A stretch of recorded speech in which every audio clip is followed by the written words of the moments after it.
My 15-year-old son Evan was sitting on the curb in handcuffs. His wrists were raw and red, his head was bowed in shame, and his entire body was shaking.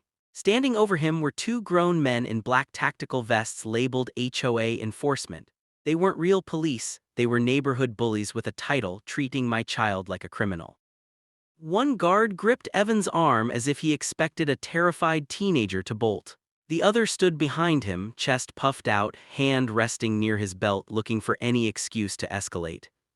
"Step back, sir," one of them barked as I approached. "This is an HOA enforcement matter, he's being lawfully detained." I looked at Evan, he was pale and fighting back tears. He was just a boy. To understand how two fake cops thought they had the right to put hands on a minor, you need the backstory. The professional and the tyrant. My name is Daniel Cross. I'm an FBI agent. By nature and profession, I live quietly. I don't flaunt my badge, I don't intimidate my neighbors, and I believe in following the law. That was exactly why Linda Marrow, the HOA president, hated me. Linda ran this neighborhood like a personal kingdom. She invented rules, enforced them selectively, and bullied anyone who dared to question her. Most people folded under her pressure. I didn't. When she overstepped, I requested written bylaws. When she held secret votes, I demanded meeting minutes. I cited state statutes that nullified her decrees, embarrassing her publicly and legally. She couldn't break me, so she decided to break my son. The trap. That afternoon, Evan was simply walking home from a friend's house. He had his headphones in and his backpack on, walking on a public sidewalk in broad daylight.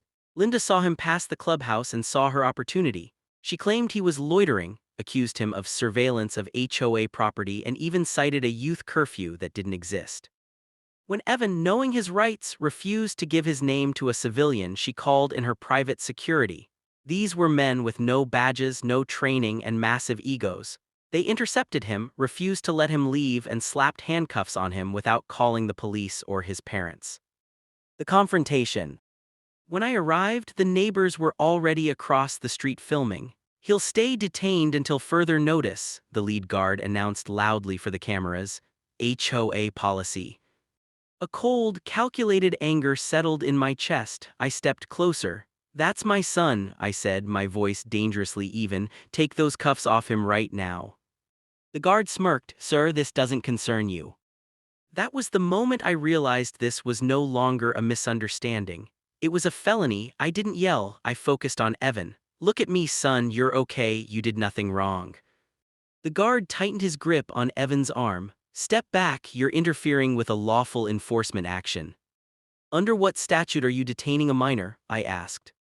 Silence. They looked at each other, realizing they didn't have an answer. I slowly reached into my jacket, deliberate and visible, and pulled out my credentials. Daniel Cross, Federal Bureau of Investigation. The escalation. The atmosphere changed instantly. The first guard went pale, his grip on Evan's arm loosening. But the second guard made a fatal mistake. He stiffened and sneered. "That doesn't change anything. HOA authority overrides federal law in this jurisdiction."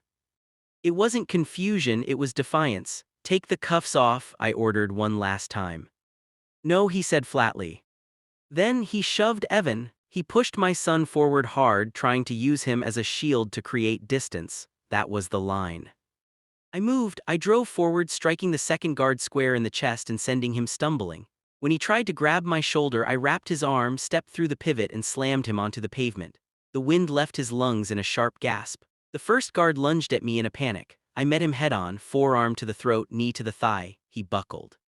I pinned him just long enough to rip the keys from his belt. I unlocked Evan's cuffs. "Behind me," I told him. The second guard tried to get up. I closed the distance and dropped him again, elbow, shoulder, ground. He didn't try a third time. The aftermath. I pulled out my phone and dialed 911. "This is Special Agent Daniel Cross. I have two men impersonating authority who have unlawfully detained a minor. Physical assault has occurred. Suspects are neutralized. Send police and medical." The real police arrived with sirens wailing. They saw the HOA cops bruised and sitting on the curb, my son's red wrists, and the dozens of neighbors holding phone recordings. When I handed over my credentials, the tone of the entire afternoon shifted from a dispute to a crime scene. The justice. The investigation was relentless. They didn't just look at the street, they subpoenaed the HOA. They found a paper trail of emails and messages from Linda Marrow. Instructions to detain the boy until compliance is achieved. Fabricated safety policies that were never voted on. Directives to use physical restraint without legal review. The fallout. The guards both were charged with unlawful detention of a minor, false imprisonment, and impersonating an officer. They took plea deals and were sentenced to 4 years in state prison. Linda Marrow, she was hit with conspiracy, child endangerment, and abuse of authority. She was sentenced to 25 years, reflecting the severity of the conspiracy and documentation fraud, and ordered to pay $50,000 in restitution. She is permanently banned from ever serving on an HOA board again. The HOA, the association, collapsed under the weight of civil lawsuits from parents and homeowners. It no longer exists. That night, as I tucked Evan into bed, he asked me a single question: "Dad, am I in trouble?" I shook my head. "No, you did exactly what you were supposed to do." Some people mistake control for power, and some forget that the law isn't a toy. The HOA learned that the hard way. You don't get to practice your policy on a child.